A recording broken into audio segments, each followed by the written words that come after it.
May the blood of Yahweh cover this video. I'm going to get into a testimony here, which I've already done previously a few months ago, but I came across these two verses, 3 verses actually, and they were very profound to me, and they brought me right back to this one testimony that I'd given about my brother. And being that I've been affected by these 3 verses, I'm going to share this with everybody, and I'm going to add to my testimony that I had given previously. Okay, so I'm going to start with my testimony, and then I'm going to go into the scriptures, the verses that that I was led to read. So just be patient with me, and like I say, for the ears to hear, like I say, it's good. This is all my spiritual. This is my walk, you know, and I'm going to be sharing it today. All right. The testimony is, I was in my 20s. I was in my late 20s at the time, and I was battling a lot of things back then. I was battling spiritual battles, you know, just on the spiritual realm and the physical. So my plate was pretty full. I was really tired. So one day I just went and I laid down on the couch, and I went up. I was just resting. I went up in prayer, and I said, you know, Jesus, how is it that they can hate me so much when they don't know me? I couldn't understand the hate that I was receiving, and nobody knew me, you know, they didn't even know me. So this was my prayer, and I said, Jesus, I just don't understand, you know, they hate me so much, without a cause, you know, couldn't get over it. And so he responded right away. He really did. It was immediately after. And his voice was above my head, and I heard him say in a soft voice, forgive them, for they know not what they do. And this truly sustained me to this day. And again, I got to remind you, there's no scripture around me, so this was really strong to me. This was really, it's on my heart, you know. So not only did he respond to me right away and answer my question, but he also gave me a gift of 3 visions. One vision was, there was a woman over a gravesite, and she was, you know, her head's down, and I remember there was like a spirit beside me. There was, you know, I felt a presence beside me, and I remember saying about the woman, I said, oh, she looks so sad, you know. And as we were ready to walk away, I stopped and I looked back and I said, no, she's empty. And then the second vision was a dagger, and this dagger, my hand went up to touch the dagger, and a spiritual hand came out and grabbed me by the wrist and pushed my hand away from the dagger. The third one was pictures of my children on the wall, and one was missing. So when I came out of this, I had, just in the knowing of it, that this place, where this was going to happen, was not going to be in the same place that I was living in. So I felt a little comfortable there at that point. But so anyway, years go by, and my husband has an opportunity to get a job and come home at night, you know, because he was always on the road. So we move, everything's great, really happy time, kids are getting settled in their school, I'm getting to know the city, you know, everything's going really well. And then all of a sudden, it was just like out of nowhere,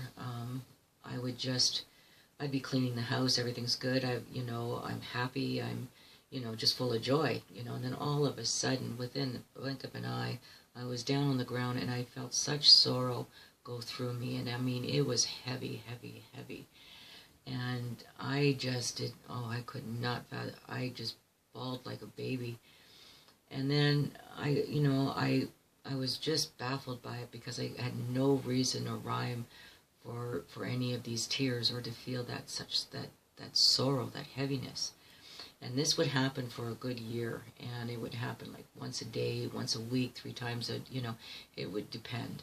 And I would, in the middle of a sentence, I would break down and I'd start crying, or I'd feel this sorrow come through me and just consume me, truly. And no, didn't know what was going on there.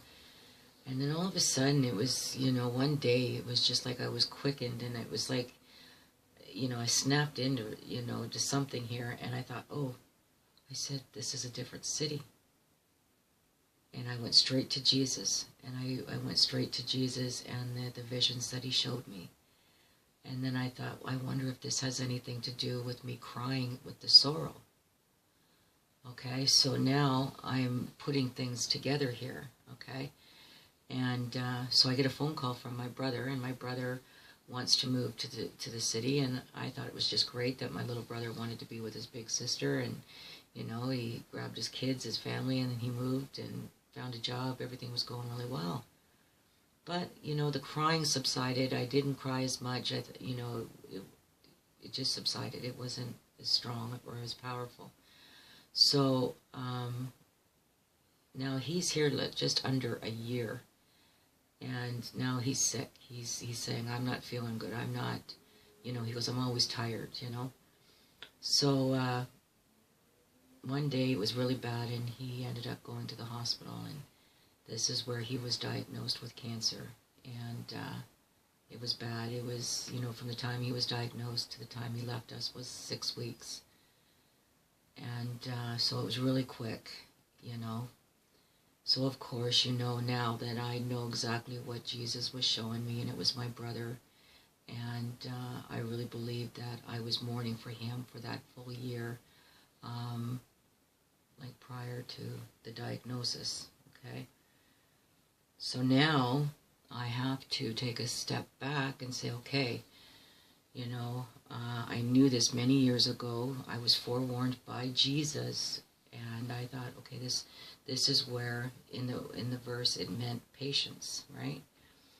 And I thought, okay, here's the patience part of it. Now, because of the patience, I was able to accept what was happening, because I knew I was getting myself ready. I was being prepared for this, okay? So now I'm prepared, okay? And I've accepted the fact that, okay, this is happening with my brother, and, and now the question was, how am I going to receive this,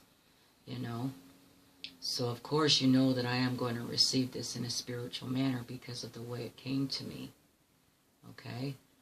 So now I'm looking at everything more like the way I could describe it to you is maybe disconnected, or, I was just, but I was just in the spiritual realm.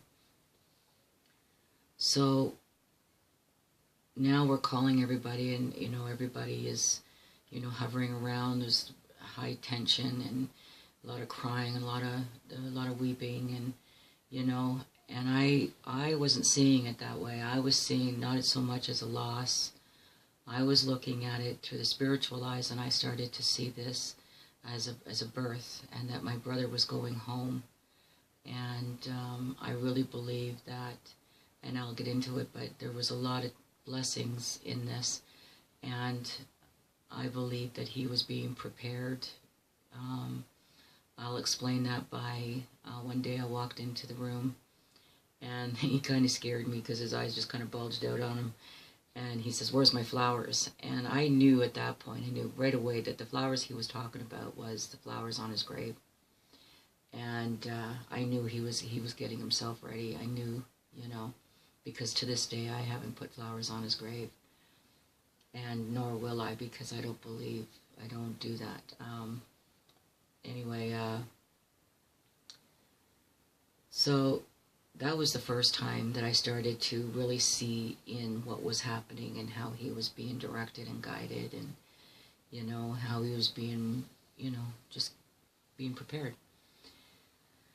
So this here, I was very thankful again, and I was thankful through this whole thing, and I felt very honored that I was able to witness all of this. And I would see, just little things like he would talk to me about certain things, I remember one time there was my mom, we were all in the room, and he told us all to be quiet. You know, he said there, because he was being talked to, you know, and he said, be quiet, you know. And again, this was all preparation. You know, I'm being told that, you know, this is what happened to this person, and this is what happened to that person, and it was truly beautiful to witness. And so I started to see this as a birth, and him getting ready, and these were labor pains that we were experiencing. Okay, sorry about that. So I'm experiencing all of this, and I'm engulfing this. Oh boy, I just can't get enough of what's going on because of what I'm seeing and the beauty of it, and the simplicity of, it was just a birth. It was just a birth. And I know a lot of people might get upset with me saying this, but I really always said, you know, when you're born into this world, your first breath is death, and when you leave this world, your first breath is life. Now, that's just something that I've adopted myself here, but I was seeing this through my brother, and again, you know, everybody's like in the chaos. I'm walking in the spirit. And I walked into the room one day, and it was like, you know, when you walk into the room, and I'm sure there's a lot of people out there that has experienced this, but when you walk into the room just felt like it was lifted. It was so light. There was no burden in the room. There was none of that. And as soon as you walked out of the room, you were down on your knees, and you were nothing but a puddle of water.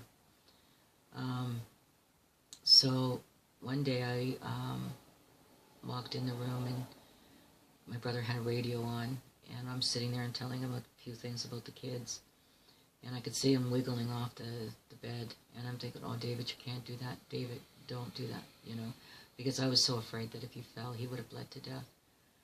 But no, he's just stubborn, and this was his ways, and he came over to me, and he took my hand, and he, you know, gestured for me to get up, and then we started to dance, and this was our last dance. We waltzed together, and as we were waltzing, I can honestly say that every fiber in my being was activated.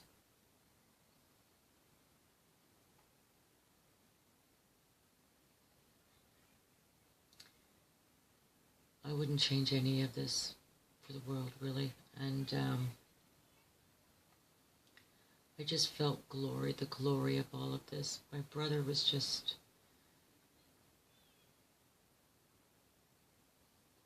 he wasn't a weeper. He didn't cry. He didn't, all he kept saying was, I'm thankful it's me. I'm thankful it's me that's going through this. I'm thankful it's not you. So he too was very thankful. Let's see.